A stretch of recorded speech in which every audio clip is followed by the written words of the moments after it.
Viva! Chers combattants, chères combattantes, bonjour. Bonjour.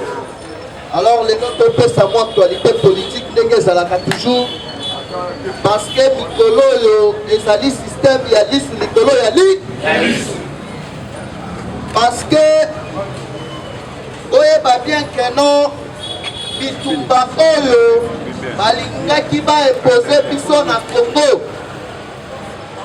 Et comment qui sur tout le plan, Batouana Bakei Kosala appelle. Na numéro 1, il y a formation, il y a Europe, Azali, Awana, Ebisaki Dino. Il ne peut se vivre. Mais il y a un Bisabatu, Babengisi, Zali Boé. Tout dans la France, Bazana Bamakambo Ebele, Oyo Basina, la solution. Solution Nini, Oyo numéro 1, il y a formation. Akoya Kopé Sabango, Batuko Babengisi. Batu babengisi mutu wana ezali ba ennemi ya peuple Congo. Il ne peut se vivre. Alors mukolo ya lelo lokolo bela ba enjeu de l'air. Actualité politique ezali dominé na nini? Il ne peut se vivre. Actualité politique ya qui dominé. Dans l'évaluation, il y a accord cadre et Addis Abeba. Oba comment qui dit loba loba. Au tenant, Boni Pachak et Dakana Bataya Batumusus. Batouana Bayaka na RDC Teponani. Les lobbies et Zalaki soirée moko diplomatique. Nakatia Oya et Zalaki fierté. Pour la République démocratique du Congo. Parce que Batouana Bayaki na cérémonie Songolo Pakalate. Mais voyage, il y a tous les présidents Bayaki Awa, et ça qui voyage beaucoup diplomatique. Nous sommes et ça pour la Corée du Sabino Kenon. Président Fachi, Azon ici RDC, la scène mondiale. Il ne peut se vivre. Awa Siko Fongola Matoi Oyoka. Donc autant dans nos déclarations, Fachi Salaka autrefois. Il faut comprendre que non, Facha Yaki Kosala Batéa traité. Mais Yaki Poison qui s'attendent dans cela. Boete. Autrefois dans l'an, président accueilli Libanda à Salaka citation Moko Boyewana. La citation Naya Lobakani. D'ici la fin de mon mandat, vous allez voir un Congo nouveau. Un Congo fort, un Congo puissant et prospère, un Congo qui va parler de l'Afrique à travers le monde entier. Wana Ezali, son excellence Félix Antoine Tshisekedi Tshilo, était la Fatima Makasi. Yango Wana, chers combattants, à partir il y a déclaration Wana, il y a que non en politique. L'air Moutou Azali Kosala déjà ma forme, ma déclaration encore forte. Il y a que non Azali déjà près d'Agnon. Il ne peut se vivre. Parti au pouvoir, viva. Pour la première fois, Nations Unies, MONUSCO, Union Européenne, Mukolo Yalobi va présenter RDC par esquisse. Va souhaiter RDC par mes condoléances. Nabatu Nyonso, plusieurs millions de personnes. Oyo bakufwa na Est, na guerre moko oyo biso tobandaki koyeba mutu na makolo. Il ne peut se vivre. La diplomatie, ceux qui ont moni déjà, batu oyo balaki banguna na bino, bayeba senga bino pardon, c'est que babomi déjà mort. Il y a là qui a plusieurs présidents. Oyo, selon Bango Balinga qui va y aller. Mais va imposer Bango. Qui imposer Bango, ils allaient trois y en attire. Le Cyril Ramaphosa, Archange Touadéra, président centrafricain. Président Tuya Kenya. Il ne peut se vivre. Bango tout Bazala qui a Walobi. Bayaki Kosala ni. Place Kagame et Azali. Nali Koye Bisayo Kenon. Ndenge ezali wana soki okebi te akosala AVC parce que bazolingela ye déjà boule communauté internationale va décider de et comme sikoyo il y a souffler vent ya sika na kati ya Afrique.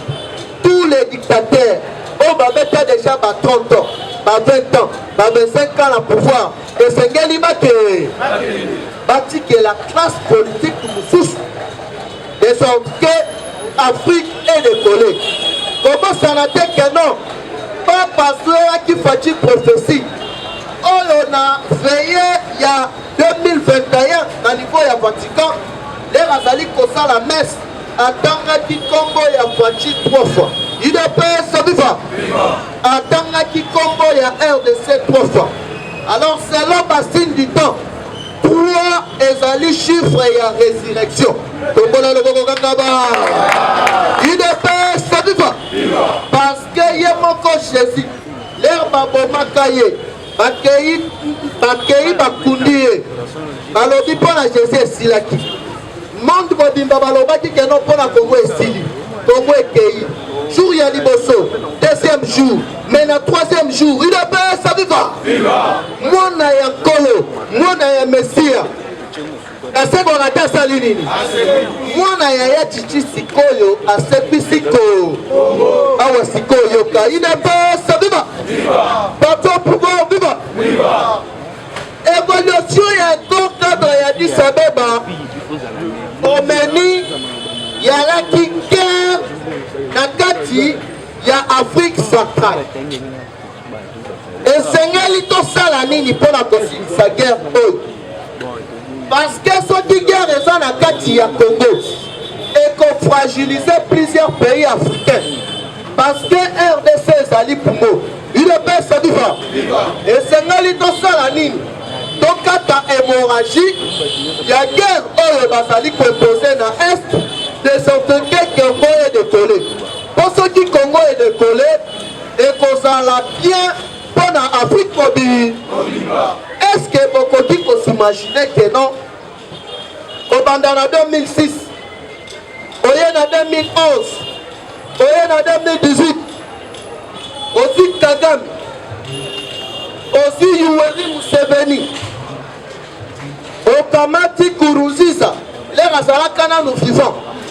Bango pe babandaki kotindela ba député na bango mbongo. Babandaki pe kosala campagne. Kwete basala pe na ba député na kati ya Assemblée nationale ya République démocratique du Congo. Basala pe na ba sénateur na bango pona ko protéger ba intérêt na ba. UDP se viva. Babandaki kosala ba biloko wana ndenge nini. Yango eyaki kobakisa lisusu infiltration na kati ya RDC. Mingi na est okomona bazali kopesa ba étranger ba carte d'électeur yango bandaki komona keno Kabila espoir na ye ezalaki na est okomona na programmation ya ba résultat leo bali kotanga ba bulletin de vote province par province bureau par bureau okokoma na est boye yaza na ba écart ya ba million il ne peut se vivre babandaki kosala bongo mpona nini yalaki bazala na contrôle na kati ya Assemblée nationale. Vu que constitution oyo bango bakomaki basalaki yango na taille ya Hippolyte Kana leur sikoyo akite na pouvoir babosani korevoir yango Facile aye ameki constitution ekoki ye matali na kati ya constitution ezali na baverrouillage ya baarticle mosusu oyo ezosala keno bato wana bakanga bango te parce que bazali koreve un jour bazonga na pouvoir. Il ne peut se vivre. Par son pouvoir, vivre. L'air oyoki Monisco, oyoki Nations Unies, balobi boye, tozali ko profiter, tozali ko saisir occasion oyo, pona ko présenter ba excuse na biso na peuple Congo. Makitisaka manduki te basali nini. Fachi alobaki yango déjà. Secrétaire d'État américain au Yayakao, alobaka yango déjà. Que non, c'est lui qui veut la paix. Prépare-la. Biso sikoyo RDC. Tozali pena nyo. UDP se viva. Denyo toali kolobana bino ao. Délégation ya sécurité. Oyo bayaka kokutana na Fachi. avant Fatia qui est la remise aux reprises na Éthiopie. Bayaki Ao, va participer qui na réunion ya lobby. Denge toali koloba boye bakei est. Na est bakei kosala ni. États-Unis en lobby. Dans cela, il y a structure to organisme oyo isaide. Bakosa la projet Tuyenge. Tuyenge ça veut dire construire. Kotonga. Est mobile. Koko sonate que non a débit à mandat ya Fatou na 2019. États-Unis a salaka déclaration. Ya Kotonga baka militaire. Na baka ya ba militaire. Il est pas c'est vivant. Babanaki Kotongela yango nini. C'est pour dire que et Sengeli baya ko investir na kati ya RDC pour na ko investir et Sengeli ba protéger ba intérêt na ba. Tokola le bokanga marto ezali signe ya pouvoir. Veut dire que ceux qui ont un embrayement aussi égo. Akamati apesi yango Fachi. Nasuka nango. Balobi boy. RDC nanzela na président na ye Fachi. Yende mutu akomi sikoyo numéro 1. Il y a évolution cadre, il y a dit ça, il y a mutu akomi kui. Oyo akoloba yango biso tokosa. Tout sanctionner sikoyo évolution oyo na communiquer. Na communiquer balobi nini? To panza te. Toloba te. Balobi boy. Mututu oyo akoya ko menacer RDC. Mututu oyo akoya ko brutaliser RDC na combat. Ayeba ke no biso nyonso ndenge tozali boye. Na ba partenaire na biso ya Libanda, tokokote la République démocratique du Congo. UDPS c'est viva. Parce que tozali na intérêt ya combattre la mboka oyo ya limunene. Parce que RDC États-Unis na nous bana projet ya koya ko sala badilanga a. Bato bala banekishaka bilanga. Mingi babipesaka na ba commerce. Mais ceux qui ont tali la histoire des États-Unis, ont tali la histoire d'Israël, oyo baza ba millionnaire na ba milliardaire, mingi basala kandidila. Ça veut dire quoi? Il ne peut se vivre. Hippolyte Kanambe na batunaye, babomaka système agricole na biso. Moyen ya kosala dilanga. Moyen ya kosala au service national bango bayaki koboma yango bazali ko préférer babanda ko importer une pêche vivant système ya ko industrialiser pêche kabila ebandaki kotala ye kutupe mais Fachi badiloko nyonso wana azongisa yango te asali nini ezali po ete congolais azala à l'aise sikoyo awa Fachi esengelaki aidentifie problème oyo ezali kosala keno guerre ezala toujours na est problème wana ezali ni problème wana ezali likambo ya ba minéraux sikoyo ba minéraux yango bato wana basigna ba plusieurs partenariats na ba pays ya Libanda ba imposer biso terre na guerre wana objectif na bango ezalaki keno bapie ba minéraux na biso nyonso ba imposer biso guerre ndenge basala ngo na Irak ndenge basala ngo na Afghanistan ndenge basala ngo na Somalie ndenge basala ngo na Soudan suka nango bapesa biso mokongo mais Fachi ayenga na sa congolais de père et de mère makambu oyo awa na RDC ekotikala koleka ndenge bino bolingi guerre boyeba keno ngai mpe nazali pre na nyo awa sikoyo yeba yango keno bato nyonso oyo bazali cité ezala na rapport ya ONU ezala na rapport ya mapping bakorépondre na baacte na ba UDPS c'est vivant. Ça fait maintenant plus de 2 mois. Hippolyte accueilli à 5 audience. Fachi ayebisi tananga ezo permettre nga na yamba yo. Azo benga ye na téléphone. Alobi moyen na yamba yo ezali. Na ko yamba yo tokosolola ni. Imaginez-vous ba combattant oyo ba recrutaki bakende kosala formation na Kitona. Bakende kosala formation na Kibomang. Bakende kosala formation na EFO. Ba combattant wana na lubabandi formation te. Ba généraux oh bazali kuna bazali ko casser bango. Bazali ko casser les bango ni. Donc à partir il y a 2022, combattant la 6e des humanités. L'air ozali kosilisa avant que dans l'université Fachi alobi mwana nyonso congolais nyonso jeunesse nyonso il faut yekolana nous kobeta mbuma il est pas c'est du fa il faut yekolana nous mundu aswana nous formation ya 6 mois militaire ayeba kobeta matu classe Yassika, classe politique Yassika, et bandit de la République démocratique du Congo. Nous sommes à l'Iponani. Quand on a armée, les militaires de Babate la Kamboka. Kabila Kamataka, les militaires a politisé Bango. Alors, pour recruter les militaires et Yamalonga, Azali ko recruter dans le bâtiment, il ne va même pas d'éthique morale. Moutou Oyo a Kangate. Moutou Oyo est le français. Là, on a cotisé dans la police, on a cotisé dans l'armée. Moutou Oyo a commis comme ça la Babavi.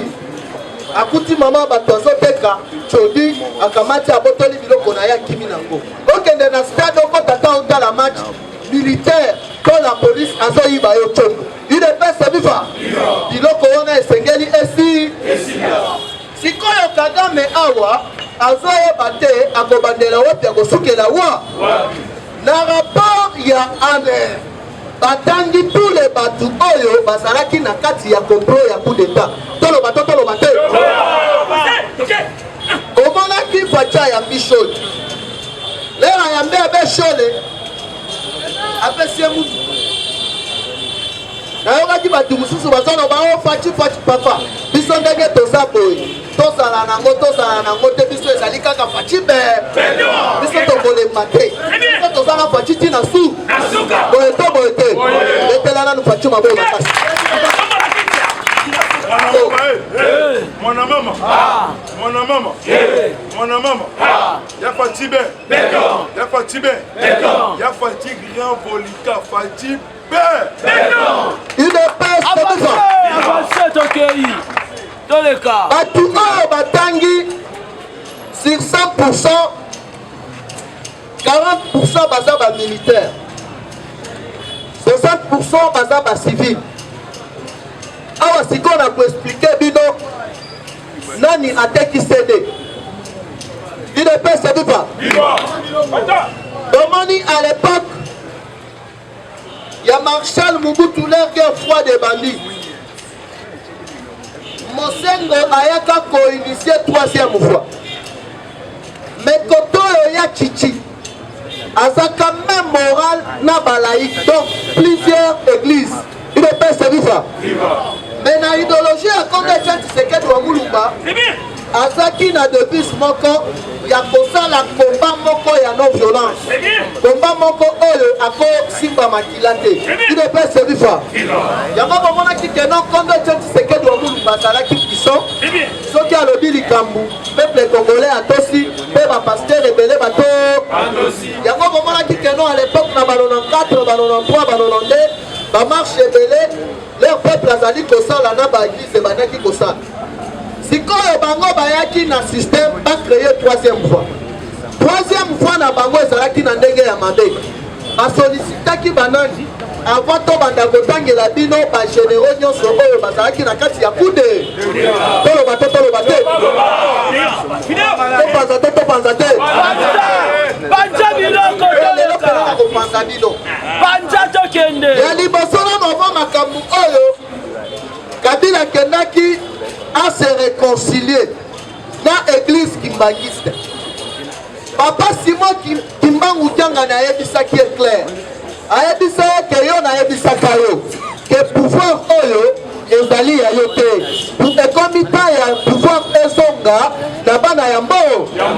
Alors que le monde spirituel à la République démocratique du Congo, ceux qui ont un bon terme dans l'église kimbangiste te yebe. Il ne peut se dire. Plan na bango échoué. Balobi awa sengeli tosala nini? Tosala la paix na église catholique. Comme ça, leur cœur est kobanda kuna biso koto église catholique azali kosala intox. Azali kosala ma déclaration. Peuple asala nini aina fachi. Il ne peut se dire. Va solliciter quelques églises de réveil. Entre autres qui s'aminent, il est pas se vivre. La tanga bangoto na tanga te. Na panza te. On comprend que na évangile ya pouvoir à Fachi ezali na servante de Dieu moko akufaka. Azala rappel na bato ebele. Azaka wana liberté. l'air bateau va solliciter. Comme ça, yo ndenge de pesa eza na limité yo oza na bato okokontre bango mpo kuna biso elesi me wana alobaki ngai makambo oyo na kokota yango te yo kabila na servir yo ebele oyo ekomi ta ya nza idps bifa aboya makambo wana bakenda basolicite église oyo de noir na babundu jakongo bakei basolicite mwana seni idps bifa omoni faci aza na sens ya leadership alobi badéclaration oyo mwana seni azali kosala ngai nazali chrétien nakomema ye na précipitation te nasala ye mabe esengeli na identifie nanu problème nini ezali kosala keno mwana seni abanda kosala badéclaration oyo plan na bango ezalaki badifuse nanu bacongolais baimposer biso guerre moko ethno tribal comme ça tobanda kobomana nanu biso na biso bango baya baprofite bazongela masolo idps bifa fatiakamata mwana seni inde na sa mpepe atali mwana semi oyo azalaki na problème ya mutu meyebakeno na ntan wana mwana semi abimisaki nyo idps bifa bayaka kosolicite ye na olive sikoyo olive yebisa biso ojuste ozalaka ekolo ni yo moko bakongo yo moko bandu yo moko este ojuste ozalaka ekolo ni soka nde olive papa na bango aza sibamboyen idps bifa bato wana entourage na ye nyonso baétranger bakongolais babandaki kolia kaka biloko ezokwea na se ya mesa me bato wana bavwama na ndenge moko ya kosangana te awa sikoyo kokomprendre kanda ya bato nyonso wana ezali nini faci alobi boye na kati ya justice na biso bastructure nyonso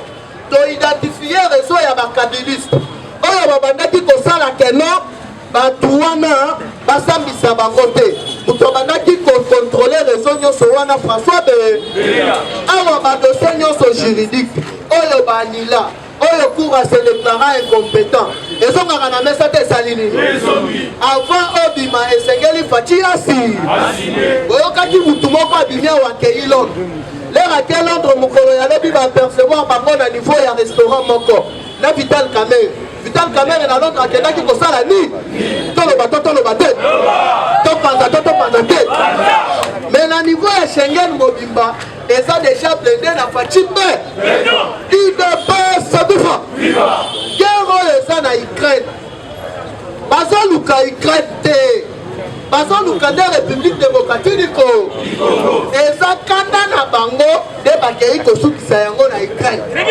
parce que Ukraine ezali pays ya liboso ya Europe oyo eza na réserve ya uranium koleka Europe mobili sikoyo nzambe na bango ezali république démocratique mutu abandaki kotekela Poutine uranium ezali Hippolyte Kana awa otan asali communiqué alobi risi okotikala koimporte ata eloko moko bavo na yo nyonso ezala na Europe ezala na Amérique ekokota idps bifa bazozela sikoyo Chine pesa position ya Chine yo Chine position na yo ezali ni idps bifa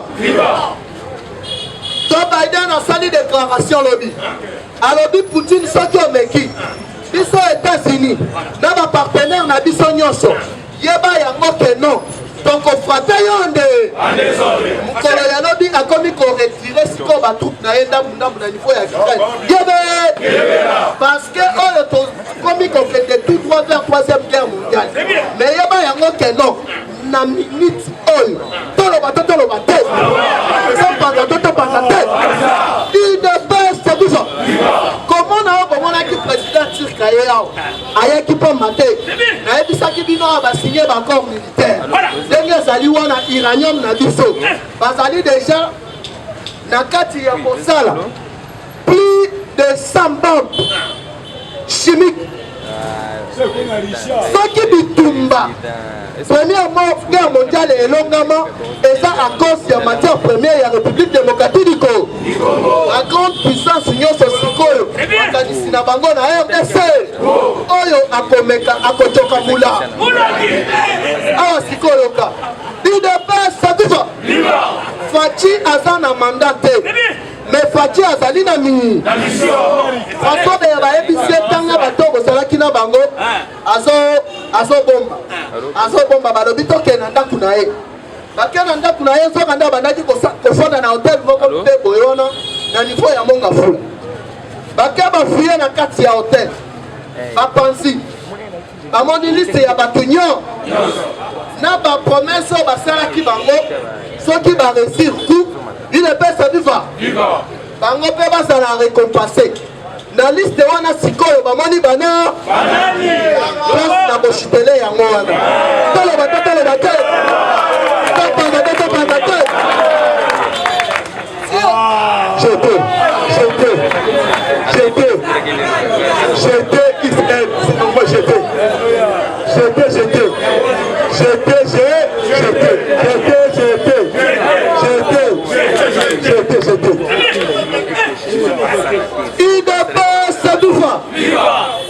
awa na Congo bokoasiste na baprocès oyo bakosambisa monsieur Alinga Mbongo pour la complicité ya déstabilisation ya bainstitution ya mbo awa sikoyoka banani oyo batangi bango na liste ya complicité ya coup d'état awa makambo eza grave makambo okita grave UDPS viva parti au pouvoir viva Didier Etumba ayebelaki déjà tout la mwisi yasa sikoyo ti akimi donc okimi na fleuve okeyi kobatama na océan osalini basengi déjà bazongisa ye na Congo aya asa UDPS viva okomprendre ke bato basaka banike ya liboso ezali général Ilunga Kapeta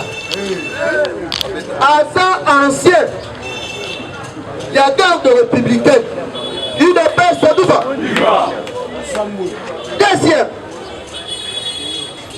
ezali adjoint oyo ya Delphin Kayimbi ti babomaka Delphin Kayimbi po Delphin Kayimbi baboma ye koboma UDPS viva mais rapport wana ya bamédecin légiste mutu aetufaka yango François de pourquoi babomaka ye parce que basolola na Fachi pendant 3 heures du temps alobi na Fachi naza prêt ya kotekela yo bakartouche nyon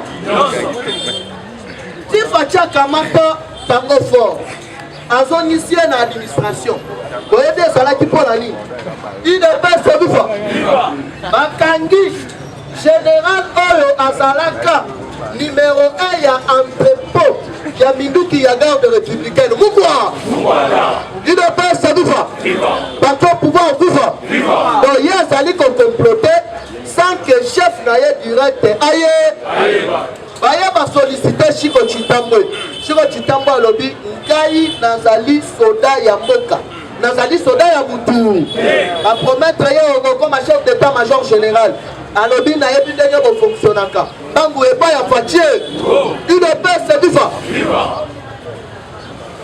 Celestin Mbala Moussese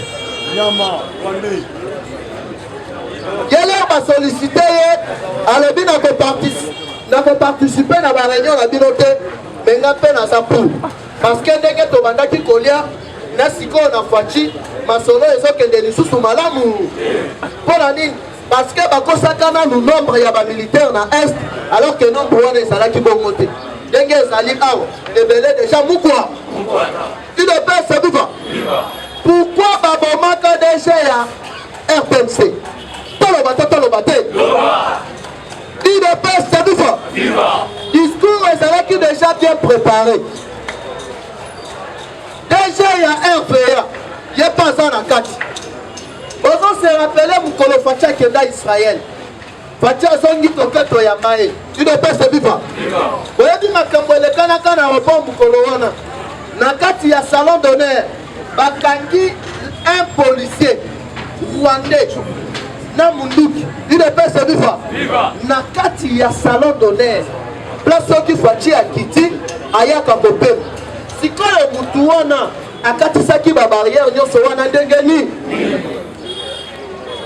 na matanga ya Mosengo na palais du peuple bomonaki bakangi 3 prêtres idps adufa mukolo moko akole lere bakangi bango batala na basaki na bango bindu intention na bango bayaki nango ezalaki ni fatia bimisi bango na video oyo bango balukaki bakosilisa ya viketa ekei ngai na bino lo Impartial, documenté, instructif et Eshima au cœur de l'info.